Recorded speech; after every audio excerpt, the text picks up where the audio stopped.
Testing, testing. It is I, Maxwell Yates, and I am testing for audio before I begin the stream.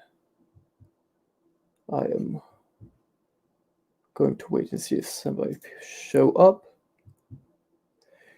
This is a live Q&A. This is Maxwell Yates. I am taking over the Unapologetic Apologist channel because, well, his show is terrible, and I thought you people would enjoy some entertainment. And look at this fancy new desk Stillman has got himself, but he has left the building, so I am here to take your questions.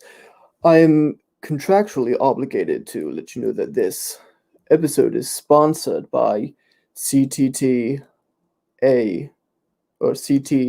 Apologetics, JMD's channel. I was supposed to tell you to go out and purchase some merch from his merch shop, but if this mug is to stand out as an emblem of what you ought to get, oh, good God, that makes fresh water taste like tap water. Ugh, I don't know. But this show is also sponsored by The God Delusion by Richard Dawkins. And we may be getting into some of this book for this episode if questions get slow. We are off to a slow start as it is, but I shall give it time for people to get notifications so that they can ask me anything. Ask me about my conversion from Christianity to atheism. Ask me about some of the people I've been interacting with, like Braxton Hunter and Jonathan Pritchett from Trinity Radio.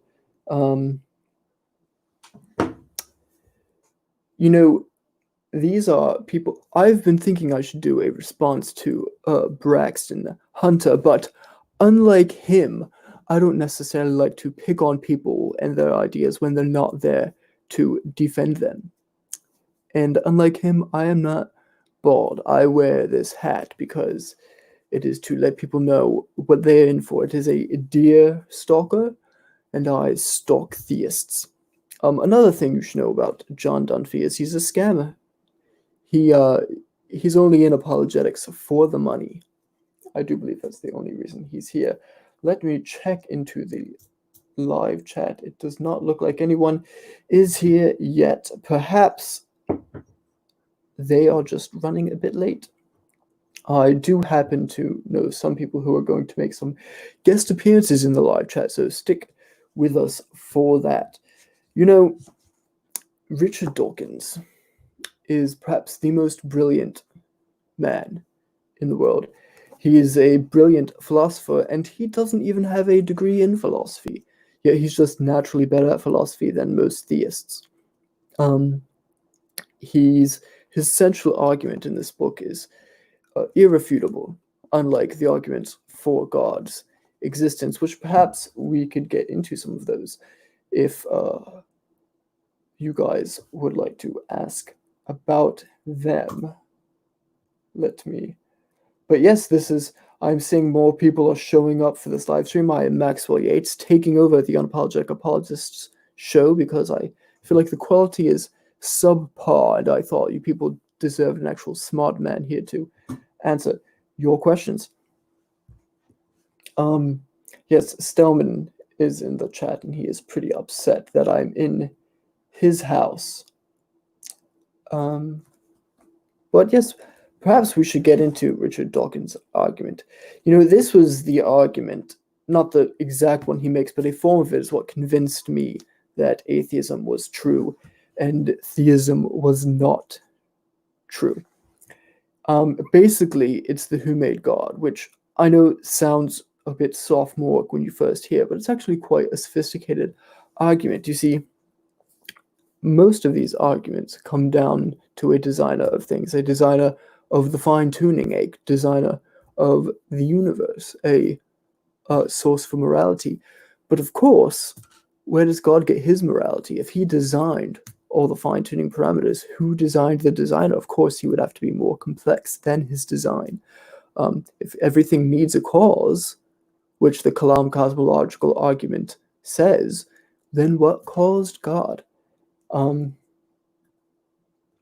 747 argument.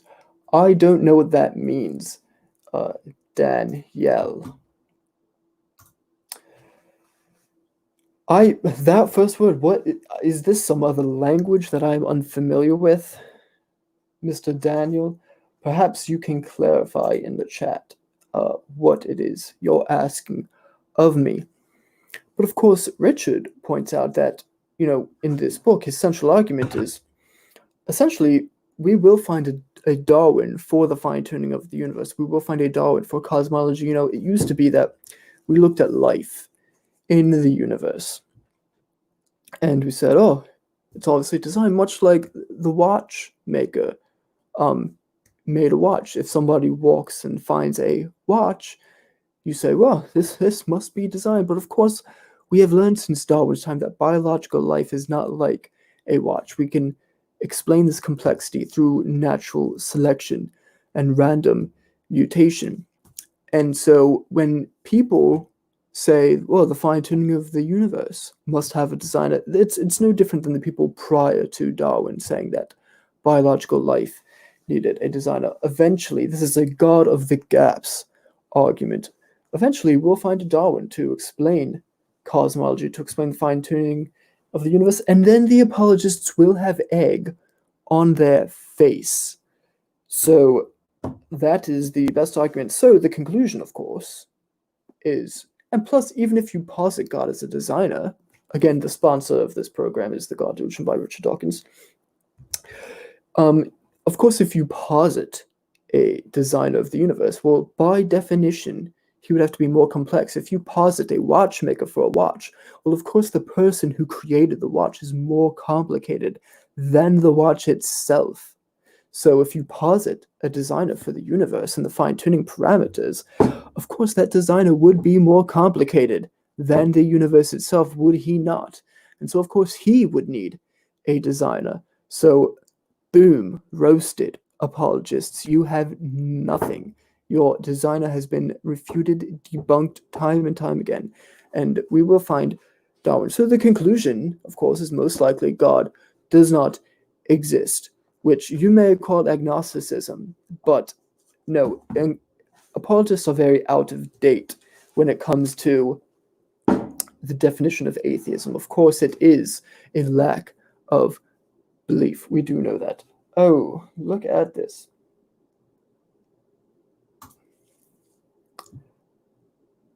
Have you read his book?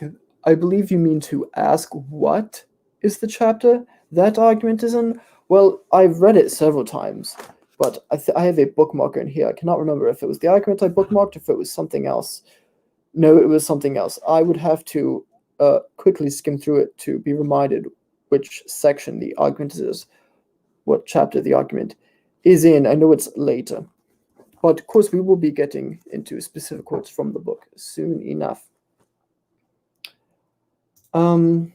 Oh, you read it, so I would assume you're an atheist, Daniel. You'll have to fill me in on what your religious persuasions are, because of course, if you have indeed read this, and you have had the mental fortitude to understand it properly, I would imagine you were convinced to become an atheist. Daniel, no questions, simply comments. I don't know if that is welcome. I've lost my train of thought. Oh yes, who designed the designer? Now, of course, every once in a while you hear such nonsense from apologists about divine simplicity. What is simple about an omniscient, all-powerful, infinite creator? If I have the power, if I have the intellect to create 10 watches, but then my brain gets more complicated, so I learn more to create 100 watches, well, of course I'm more complicated. But God presumably can create an infinite amount of watches. How is this simple? God is infinitely complicated. So perhaps he has an infinite amount of designers. Dig yourselves out of that hole. Apologists, I challenge you. Yes, 5 watching now and no questions. So perhaps I've answered all your questions already. Perhaps if you've read the book, all your questions are answered. You see, but I should like to say something. We atheists, as far as answering questions goes, of course we can answer most of the questions, but one thing I've noticed that's more distinct about us atheists is we're comfortable with saying, I don't know. If we don't have an answer to a question, we just say, I don't know. But of course, religious people, they are uncomfortable with saying, I don't know. They don't like to say, I don't know. They're afraid of the unknown, so they just make up superstitious answers. They just make up things to cure their death anxiety, like heaven. It's a very intellectually lazy position. And of course, to anyone who's a scientist, why, riddle me this, apologist. Why are almost all philosophers atheists? If your moral argument is so successful, why is it that most philosophers are atheists and moral realists? Have you refuted every single naturalistic theory of morality? Of course you have not. That would be a silly contention. Of course, that's a contention William Lane Craig often makes in his debates. Let's see. It looks like we have a question from Daniel here. Is irreducible complexity reducible to matter in your motion on your perspective? This is not my perspective. This is the perspective of every serious, qualified scientist, might I add. Irreducible complexity. Listen, things that seemed irreducibly complex before, again, this is another God of the gaps argument. We prove that they could come about through natural selection and random mutation. So the things, again, this comes to the being comfortable saying, I don't know, there are things now that seem irreducibly complex, but of course, give science more time.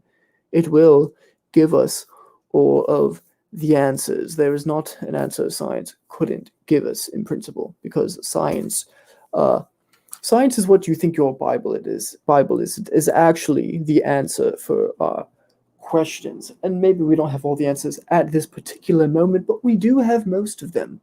I believe we do have enough to rule out God out of the equation. Apologists used to argue, oh, look at the leaves changing colors on trees. God must do it. Or listen to the thunder. It must be the gods bowling. But of course, science came along and explained these things naturally. So science has pretty much ruled out God. Oh, let's see. There is a commenter here. Perhaps another asking a question. Praise Jesus. Praise T-Rexosaurus Jesus, as my hero, Skylar Fiction, would say. I'm just kidding. He's not quite as sophisticated as Mr. Dawkins. Oh, look, there's a picture of the handsome Mr. Dawkins on the back. Maxwell Yates, how many theists have you roasted so far? Well, I do appreciate this question. I have roasted a good amount of theists so far. Let's see. The first ever theist I roasted was Gary Habermas, who I debated. You can see that on this channel, the Unapologetic Apologists. I believe after that it was either Greg Koukl or Trent Doherty. I cannot remember. Unfortunately, when I roasted Greg Koukl, you can see that on this channel. When I roasted Trent Doherty, that is actually on JMD Apologetics 101's channel. Oh God, that's terrible. Then I roasted Braxton Hunter. Oh, well, Braxton Hunter. First, I roasted him in a live debate on free will. And since I have roasted him and Jonathan Pritchett many times on their own program, mind you, I've embarrassed them while they are live in front of their entire audience. It was quite comical. Quite embarrassing for them, I might add. They sent me several cease and desist letters. I just throw them in the trash because they don't have a stamp of lawyership on them. So I'm not really afraid of them. I've also roasted Frank Turek in a debate on morality. I used Matt Dillahunty's irrefutable arguments that demonstrate that secular humanism is far superior to any biblical morality. Oh, would you look at this? Number one, premise one. Let me get my Lingo straight. Oh, of course, your comment. There we go. We don't need blocking out the sophisticated sponsor of the program. Non-premise one, if God does not exist, objective values and duties do not exist. Perhaps he meant to say more values, but I'll give him some leeway. He's not exactly an expert in writing or English or grammar. 2, Braxton Hunter. Oh, I see. You would just want me to get me to say it. I will put a disclaimer that I'm quoting you. Premise 2, Braxton Hunter is the sexiest bald-headed, bearded apologist. 3, therefore God exists. Oh, he did not mean to say objective moral values. I did not read all the way. I should learn to finish sentences. Well, of course, objective values and duties don't exist.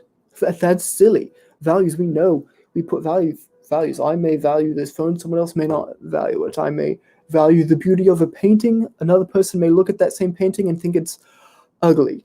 So, of course, values are just human constructions. And duties, that's just biological evolution, that duties have evolved. If we want to live in a society that's not murderous, of course, we just adopt our duties. Braxton Hunter, that's quite comical. I wouldn't say he's the sexiest bald-headed apologist. I would think Tim Stratton is probably the sexiest bald-headed apologist. Sorry to burst your bubble there, Braxton. 3, therefore God exists. Well, of course, that's non sequitur, an equivocation, fallacy, ad hominem. You've pretty much committed all of the fallacies in this thing, and all of your premises are false. So, boom, roasted, Braxton. I do hope you will try better next time. Oh, this is quite a long question. Seeming you like atheist books, what is your view on Bertrand Russell's book, Problems of Philosophy, and how he argues that the atheist does not have the preconditions for the uniformity in nature? Well, of course, we cannot expect everyone, even Bertrand Russell, to get everything right. Like I've said, Darwin has come along and given us uniformity in nature and biological organisms. And scientists, this is the work scientists actually do, not, creation pseudoscientists like Stephen Meyer and Kent Hovind do so. Plus, for all we know, there's some unknown natural law that grounds it. You don't need God to ground uniformity in nature. Boom, roasted, Daniel. I am done with that guy. But let me see if I can open these up. Comments. Yes, if there are any more questions, I should not go too long because I do believe Stellman will be coming back about, 15 or so minutes.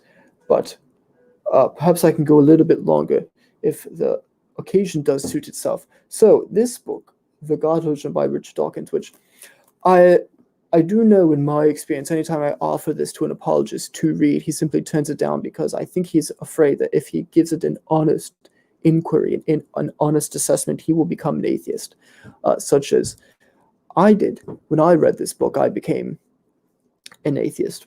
Before that, I had just believed what my parents told me, which, of course, here's another sophisticated argument. I can't recall if it is in this book in particular, but a very sophisticated man made this argument who has an accent similar to mine, similar to Christopher Hitchens.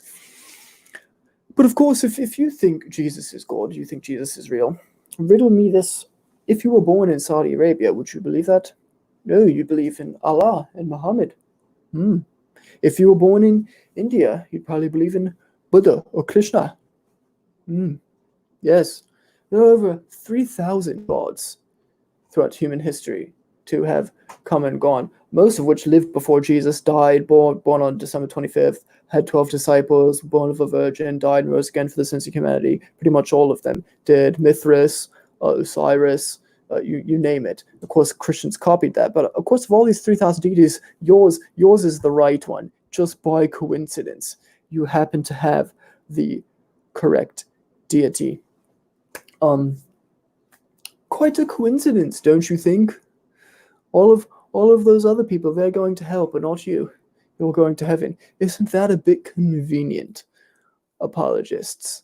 Isn't that a bit convenient? It's a little too convenient for me. Apologists call this the genetic fallacy, but yes, your genetics play a huge role into what you believe. Free will is illusory. We don't have it, so of course your genetics play into what you believe. They determine what you believe. So yes, it is genetic. It's not a fallacy, though. So these are things that apologists don't like to address. Can science explain everything? There is a famous video going around where one of my heroes, Peter Atkins, makes this assertion that science can explain everything, and William Lane Craig takes him to task on his 5 points. But let me just say, this is a God of the gaps, a classic God of the gaps argument. Science will explain those 5 things if you just give it time. Trinity Radio is back. Maxwell Yates is an anagram for... I don't know that I necessarily want to say that out loud. But I do appreciate the zing you're putting into your comment. Let's see here. Now, of course, I am very sophisticated, so it's not as though I would have to look up the definitions for any word's anagram. Anagram. Phrase formed by rearranging the letters. Oh, that is quite funny. Maxwell Yates is an anagram for Hummer Sexy Wet. Boom. Well, I have been called sexy in my time, so nice try, but I take it as a compliment. Yes, and I have been told I have a long, sexy neck like llamas, so I do appreciate the compliment, Trinity Radio. Also, eat slaw. Asylum. Oh, you have gotten me to laugh, Mr. Hunter. Kudos to you. But I'll tell you what is no laughing matter. The abuse that comes about when a child is raised Catholic. That is no laughing matter. And, this is why many people become atheists, because they are abused by religious people, because religion is a system of abuse. It's systemic in that way. Let us see. Praise just how much nothing needed to exist to create our universe. That is a good question. See, apologists love to play word games with the term nothing and be like, what rocks dream about? What rocks dream about? What a word game. What a cop-out to be able to explain it. No, as Lawrence Krauss has pointed out, nothing is a sea of fluctuation in quantum mechanics and waves and all these things. And as we know from science has proved that in the quantum realm, particles do pop into existence from nothing. So your question, how much of the quantum realm needed to exist to create our universe? I would ask Lawrence Krauss. He would probably be the foremost expert on this topic. So, also,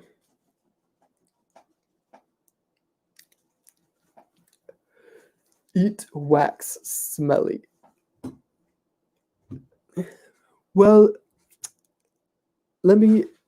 I will say, as a child, I did like to eat candle wax, which is probably why I was a theist until I stopped eating it, let the poison get out of my system.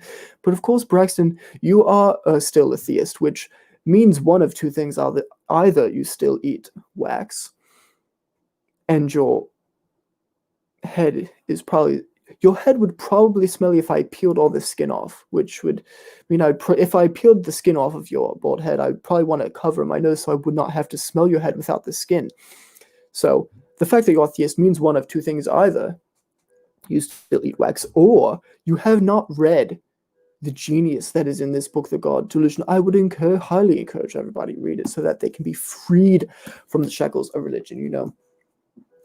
I am known as the atheist's advocate, and it is no wonder all the abuse that goes on in religion. Be freed from it. my people. As Moses said, let my people go from the shackles of religion. Read The God Delusion by Richard Dawkins. This show is sponsored by The God Delusion, and JMD is terrible. Imagine that. That tastes terrible. Ugh. Let us see. Should Dawkins debate Craig? Well, that depends on what you want. If you would like to keep your image of Craig as a triumphant debater, I would say no. If, like me or many others out there, you would like to see reason prevail, then I would say absolutely Dawkins should debate Craig and completely destroy him. I think the reason he has not so far is out of mercy for Craig and his fans. I think, Dawkins has pointed out in this book that God is not a merciful character, but I think Dawkins is a merciful person in not debating Craig and destroying him in front of all his beloved fans. I don't know how at Daniel James Hole is tolerating this accent. Well, if my voice is so terrible to listen to, then I don't know why I have so many millions of followers on TikTok.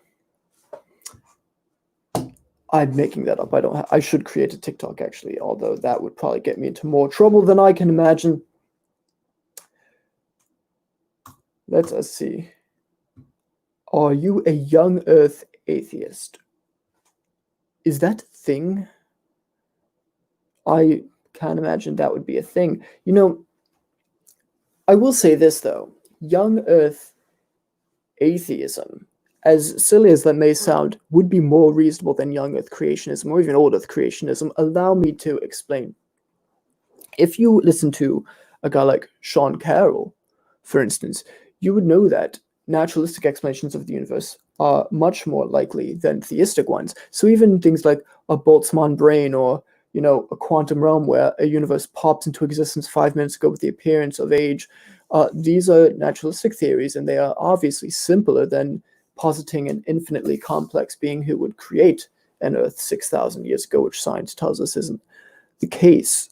So, of course, I'm not a young Earth atheist because I'm a scientist, but even if I were, at least that would be more reasonable than theism.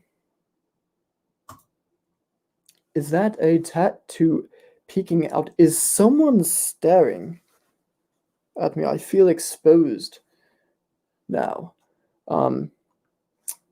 Yes, this is a tattoo from my days when I was a youth and a Christian growing up in the hood, the streets of London. Yes, I keep it as a reminder from the shackles of religion I was freed from. So, yes, that is what that is.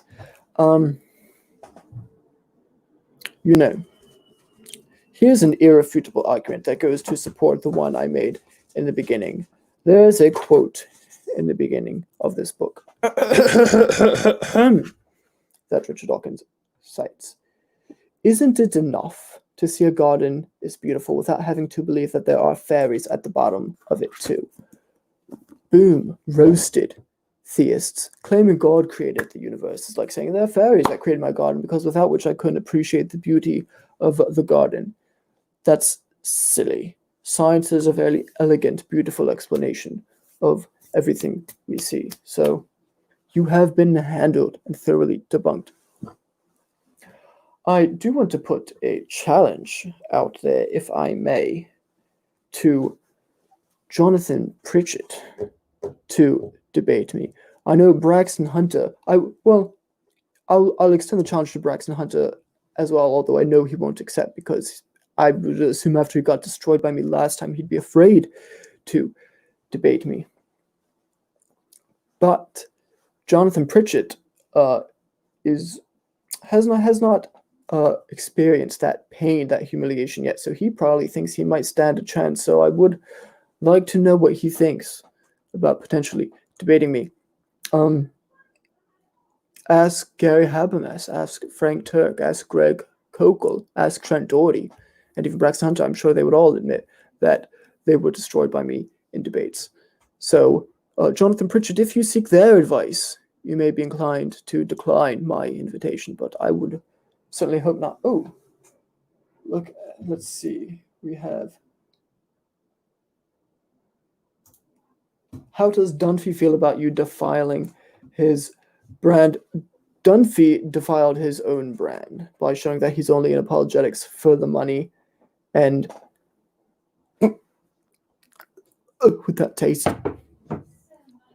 By the way, I did not get his consent before doing this, but I don't need to, because I am a law unto myself, because I am shackled from the religious dictates of politicians who simply want to tell me what to do in the name of their book. So I am a law unto myself, because science proves there's no God. Let us see. Are there absolutes in atheism, as there are in Christianity? Well, I am absolutely sure that there are no absolutes in the sense of a divine revelation, but of course, science is an absolute, mathematics is an absolute, nature is an absolute. Morality is not absolute, but I'm absolutely sure that if I want to get ahead in life, I should be nice to people. Let's see. I have to take off, but this has been great. Eat wax, smelly. You know, perhaps if you would like me to come back to Christianity, I will eat wax. Otherwise, I will not.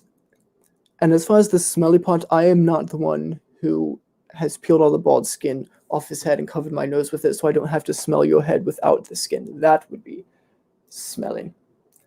I'll tell him young Earth creationism versus old Earth creationism. Yates versus Pritchard. Well, that doesn't make much sense, does it? Because I could not defend either of those propositions. I'm not old Earth Christianity or a young Earth creationist. I am not either of those, because they're both very, very silly. Whoops. Young Earth atheism versus old Earth Christianity. Well, perhaps we will see. We will see. Although I wouldn't want to get your hopes up, because I would actually like to defend truth, which I know is a task that the apologists don't often like to take on. They like to defend childhood superstitions, not truth. So, that is that. Yes, I unfortunately... Oh, yes, I do have it. Where is it? You know, Dawkins in here thoroughly debunks most of the arguments for God.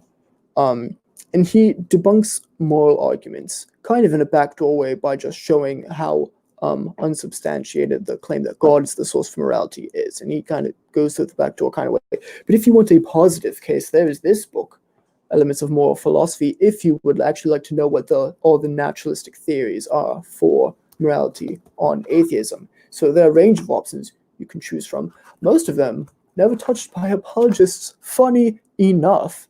I don't believe that is a coincidence. But yes, I have a Steven Pinker book here.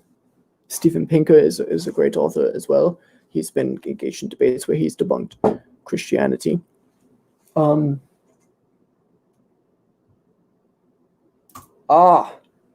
Good question. What's your opinion on the unapologetic apologist?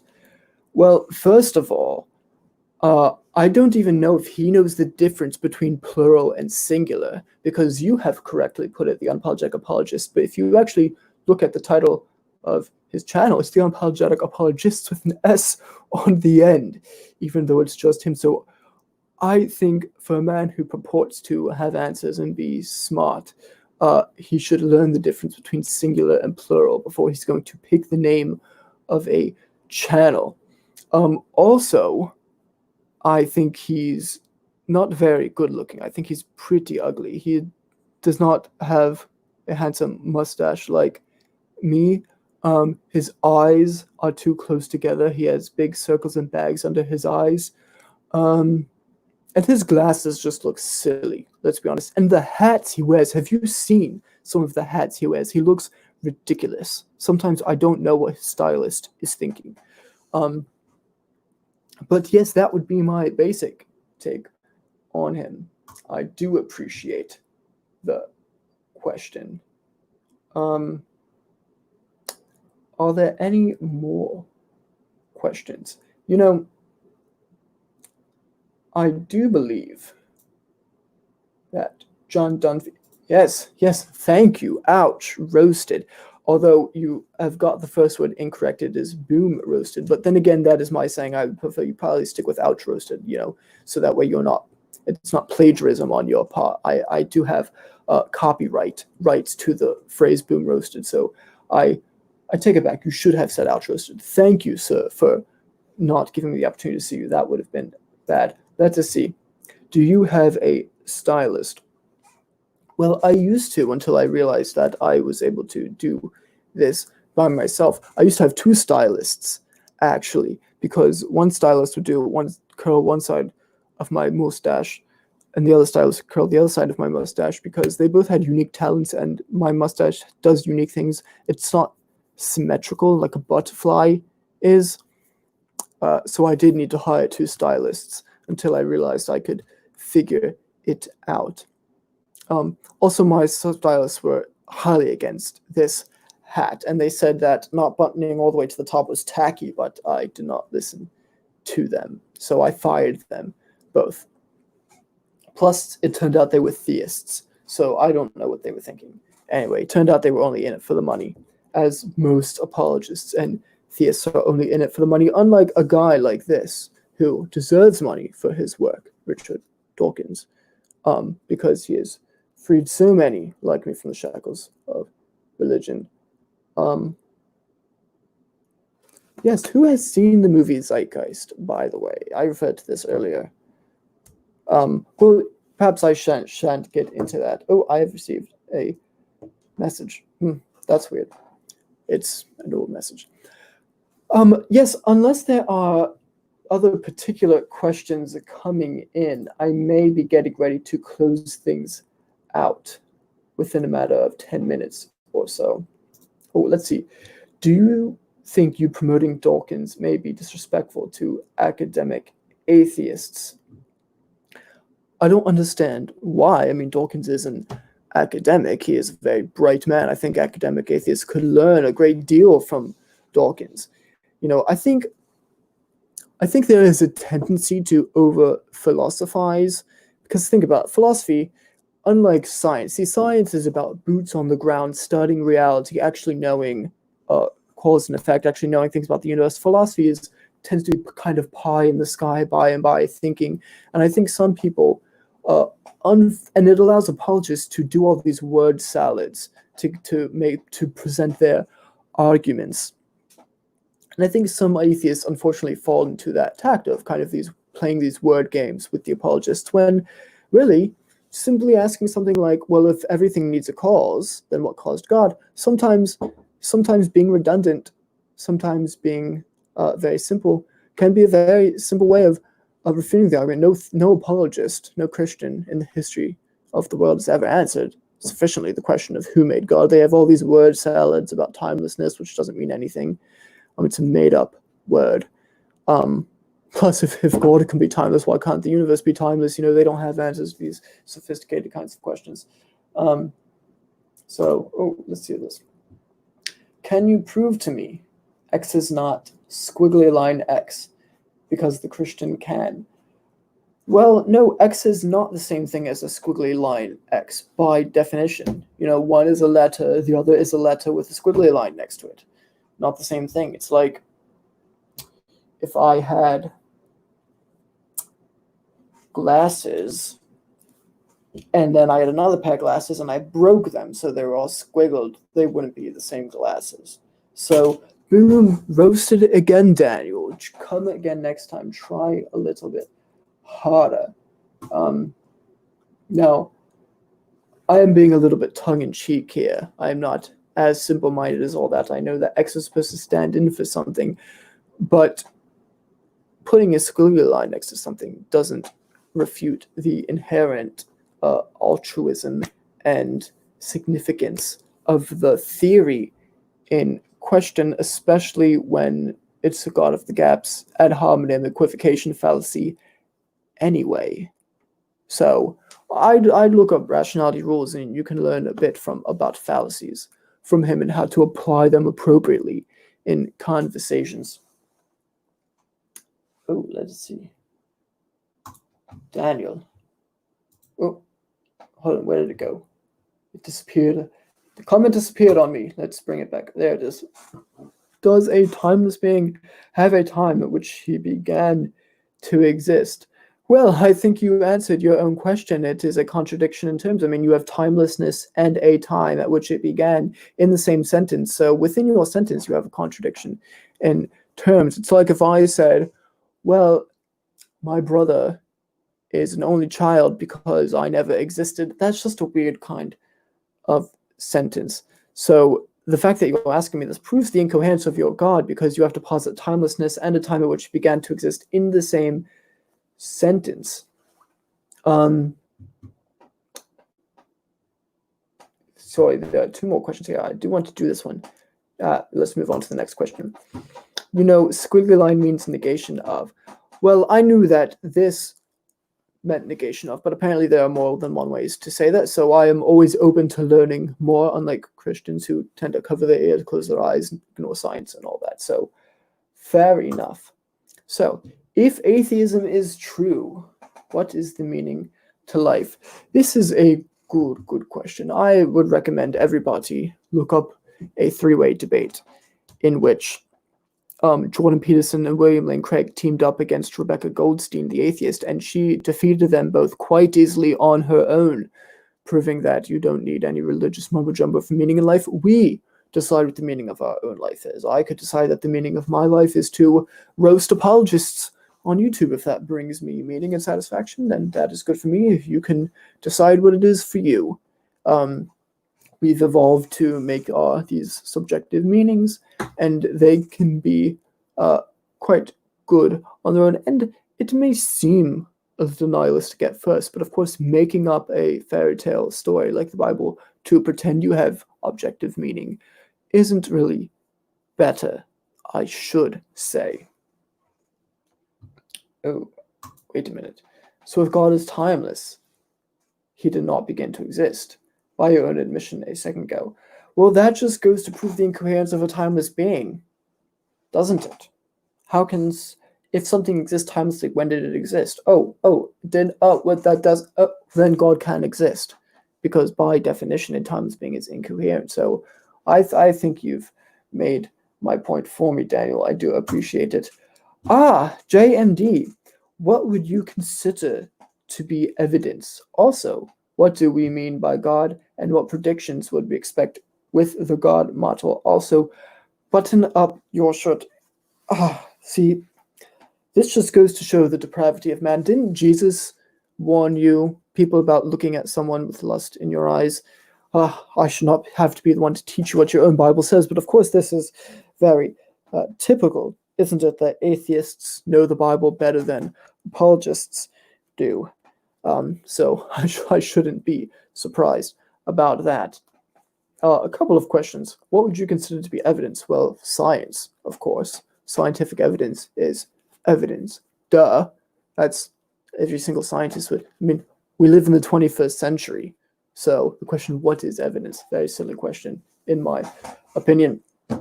Also, what do we mean by God? Well, shouldn't I be asking you that question? Of course, apologists like to never really give a very coherent definition of God. I think they like it to be ambiguous so that they can move in and out of their arguments very easily. But of course, every different Christian, if you go into 100 different churches, you'll get 100 different definitions of God. So I do believe the burden would be on you guys to come up with a good definition for once. And what predictions would we expect on the God motto? Well, I could give you a couple. First of all, we talk about the fine-tuning of the universe, but of course, if this is a terrible design, if this universe is supposed to be designed with terrible design, I would expect, the whole universe to be just filled with life, not 99% of it hostile to life, and just this little speck of dust called planet Earth. Oh, we're supposed to believe everything was created especially for us. How arrogant of apologists to say. So that's just one. Of course, we would also predict a world with little to no suffering. Why does God create humanity just to torture them and let, all terrible things happen to people? So the problem of evil, prediction, no. Little to no evil. Maybe a little bit like someone turning up the difficulty setting in a game. I can understand little things, but just too much gratuitous suffering. So, boom, roasted, John. JMD, I am glad you're watching, because the official sponsor of this program is the God Edition by Rich Dawkins. The unofficial sponsor is CTT Apologetics, Christian True. I deliberately went to a waterfall spring and a spring river to get fresh water, and it still tastes like tap water, which is why I just got it from the tap and didn't even bother to go down to the spring, because that's what the mug does to your water. Anyway, yes, all right, I'm skipping Daniel's last two comments. You can read them for yourselves in the live chat. They're quite typical of apologists to go ad hominem when they can't deal with your arguments. Well, actually, yes, I'll have to go. This is all too much. Thank you for the new setup.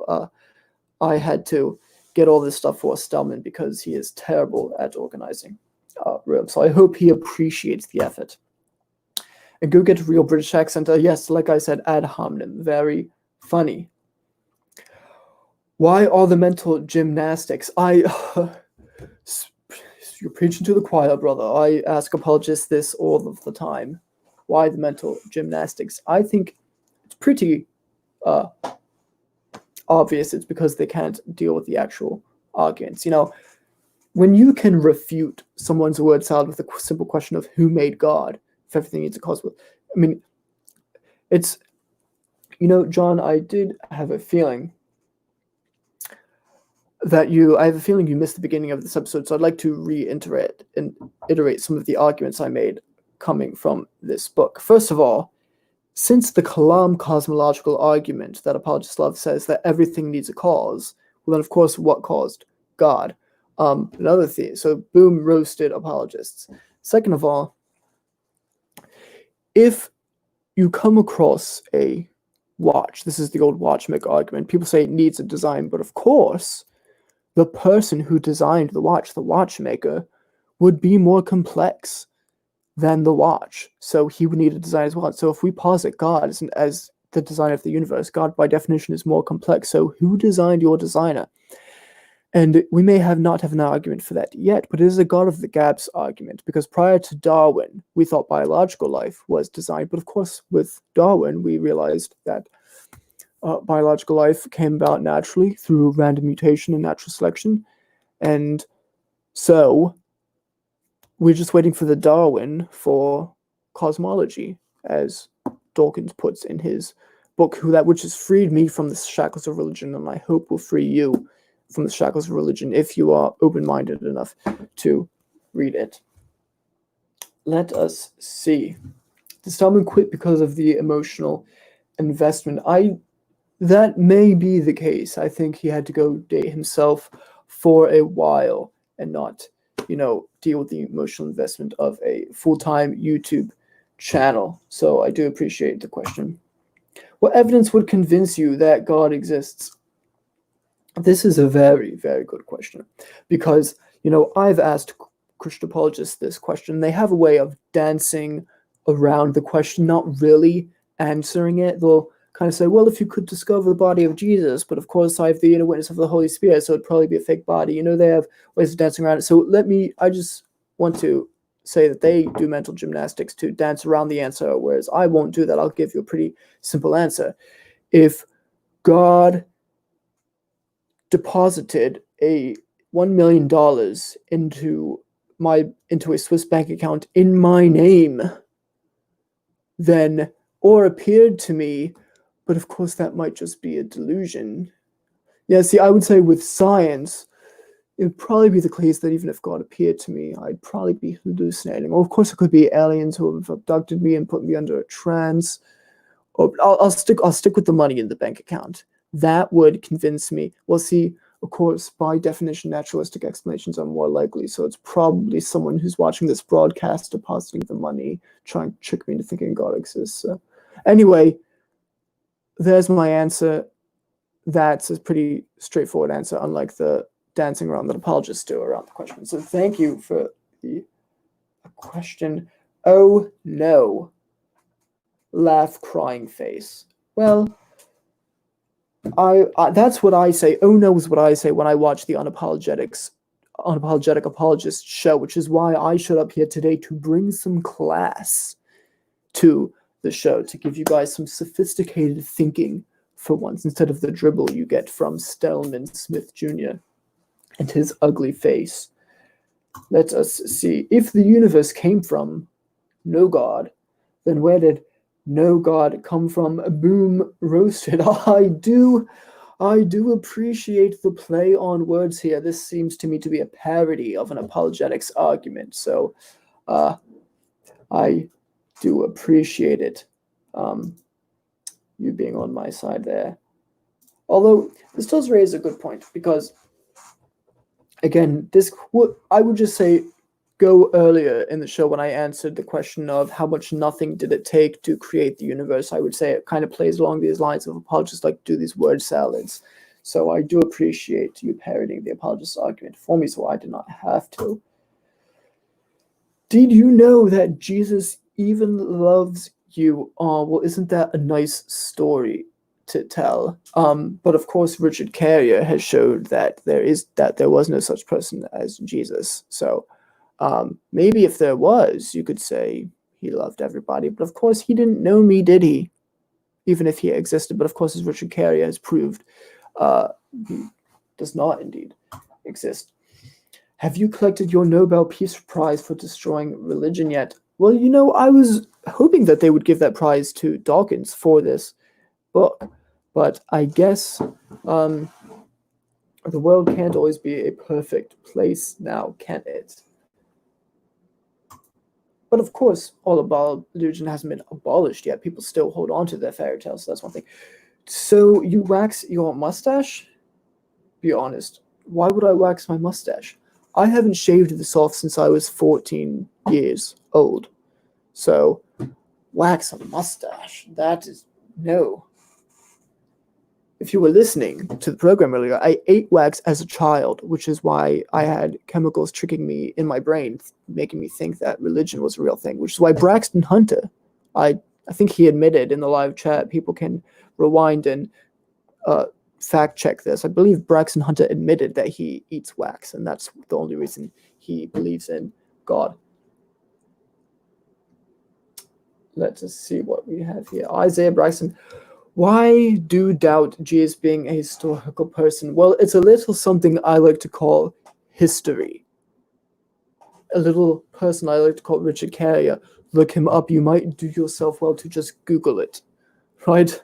I mean, Google it. It's right out there for everybody to see. Luckily we live in an age where you can just Google it and have all the answers for it yourself. Has Michael Jones come out of the corner from crying yet when you destroyed him along with that other atheist? I'm glad you mentioned this. If there is a website, something like subscribestar.com/TUA, where you can see an exclusive video with Michael Jones that's behind that paywall, in which I did confront him on this, because I had a debate with Michael Jones, and he deliberately sabotaged his audio so that it could not go public, so that there was nothing to publish. There was no sound on his part. Luckily, the audio did get salvaged from when my good atheist friend joined me, and we did a 2-on-1 debate, and we destroyed him. From that is on JMD Apologetics 101's channel, the unofficial sponsor of this program today. So has he come out of the corner from crying? Well, I don't think he did cry, because at least he was able to prevent the light of that first portion of the videos from seeing the light of day. So he wouldn't be embarrassed in front of all his followers. So there is that. Would you debate Braxton Hunter or Jonathan Pritchett? Good question. I have debated Braxton Hunter. If you look a few videos back on this channel, Braxton Hunter and I did a debate on free will where I absolutely destroyed him. It was quite an embarrassment for him. I did officially challenge Jonathan Pritchett on this program today. I'm actually seeing if I could get my atheist friend and I to team up and do a tag team debate against Pritchett and Braxton. That would be a goal. So yes, I'm happy to your question. I'm happy to destroy any apologist on any given day. So I appreciate you. So like the apologists, you're just in it for the money. See, unlike the apologists, I'm actually in it because I care about the sanity of humanity to be unchained from the shackles of oppressive religion. So let's see. Ooh. How is something coming from nothing or an actual infinite amount of events not worse than a fairy tale? At least those make sense. At least the fairy tales make sense. So unicorns, pooping rainbows make sense to you. Fairies at the bottom of garden, aliens raising Jesus from the dead. These all things make sense to you. Well, perhaps to a mind is an unscientific mind, those things make sense. Something coming from nothing. Look, I already addressed this earlier with when I cited Lawrence Krauss. Apologists like to play word games with the term nothing. They like to equivocate on what nothing means and say, oh, what do rocks dream about? As if rocks can dream. They just like to play those word games to throw you off the scent of their non-arguments. Whereas Lawrence Krauss has proved that, of course, nothing is actually a sea of roiling energy, the quantum realm. So yes, it does make, that's actual science. Quantum mechanics is actual science. So yes, I do think actual science makes more sense than fairy tales. And Alex Malpass has proved that an actual infinite is no philosophical problem. Would William Lane Craig be a challenge for you? Well, of course not, but he's welcome to try if he could work up the courage to debate me. But of course, he hasn't even worked up the courage to debate Richard Dawkins. So, but see earlier where I answered the question about Dawkins and Craig debating. Do you deny a priori truths? Well, you'd have to give me an example. I mean, I believe in all the truth that we get from science. So if some of those count as a priori, then of course I believe in them. If you believe made up things like God has to be the foundation for knowledge, then of course not. But of course that's equivocating on the word truth now, isn't it? See, what you've done in this question. Oh, hold on. LOL. Well, I'm glad you LOL HOTS. That seems like a weird statement to make. How do you refute the ontological argument? Well, it's quite easy. First of all, it takes many different forms, have different premises. Basically, all of them boil down to an equivocation genetic ad hominem fallacy that's a non sequitur. So most of these apologetics arguments do that. They commit the ad hominem equivocation non sequitur fallacy, and they are just word salads. Sorry, I'm losing my voice. I will have to close it out soon. But yes, I basically point that out, that they're all genetic non sequitur equivocation ad hominem fallacies that try to get the ontological argument off the ground. But of course, they say it's possible. God exists. Well, I would say no, it's obviously not possible. If you look at things like the omnipotent paradox, the omniscience paradox, these things. And of course, the problem of evil refutes it, because God can't exist in all possible worlds. He can't exist in worlds with gratuitous suffering like the one we live in now. So it's quite silly, the ontological argument. But I'm giving you too much because we are going to debate on this someday, so I'm not going to give away all of my answers. Yes. Craig, too scared of Dawkins. Thank you. You have said it. You took the words right out of my mouth. Yes, oh wow, so we've been going for about an hour. I do appreciate everyone who's been here asking questions. I should probably come to a close so the video is not too long, although if you have any other questions, perhaps get them in now. When do you plan on debating invoking theism? Anytime he's up for the challenge, I will debate him. So perhaps, John, if you know this invoking theism person, you can contact him and set up this debate. I have sent him several emails on his Facebook, Instagram, MySpace page, and he has ignored me, although it reads seen on there, so I know he's seen it. I think he's ducking me. I think he's avoiding me because he's scared to debate me. That seems the most likely explanation. But if there are, I do have a, let's see. Do you believe in free will, Maxwell? Well, I would say the fact that it's impossible. Of course, I don't believe in things that are impossible, self-contradictory. Either you do things for reasons, in which case it's determined by the reasons, or it's random, in which case it's just random, and not freely chosen. So free will is just a made-up word that we say to make ourselves feel good, because we just feel like we're making free choices, but it's philosophically impossible per the argument I just made, and that's what I prove against Braxton Hunter. If you watch our debate, I prove Braxton wrong on that. He'll probably, what is water wet? So, quite a good question. You know, the Platonists might say that there is a quality known as wetness which water possesses. In which case, if the Platonists are right, then sure, water is wet. If the Platonists are wrong, then they're probably wrong. So that is the sophisticated way. That's the sophisticated answer I can give you. How many theists have blocked you on YouTube? I don't know how I could know that information. It depends on if they're concerned about being embarrassed in front of their peers when I destroy them or not. So I guess that would be the motivation for it. Yeah, so I do suppose I should close out the show again. The official sponsor, I suppose, for legal reasons, I should say, not really. But the official sponsor of this program is The God Delusion by Richard Dawkins, in which he makes irrefutable arguments for the non-existence of God. No apologist ever has answered the who made God question. So that was what made me, this book is what made me an atheist, with that very question, who designed the designer.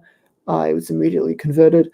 And then the other unofficial sponsor of this show is JMD Apologetics 101, because he does have a friend who is my friend who has debated IP on JMD Apologetics 101's channel. He's a fellow atheist's advocate, and he destroyed IP in a debate on JMD Apologetics 101. So I would go to that channel to see that debate.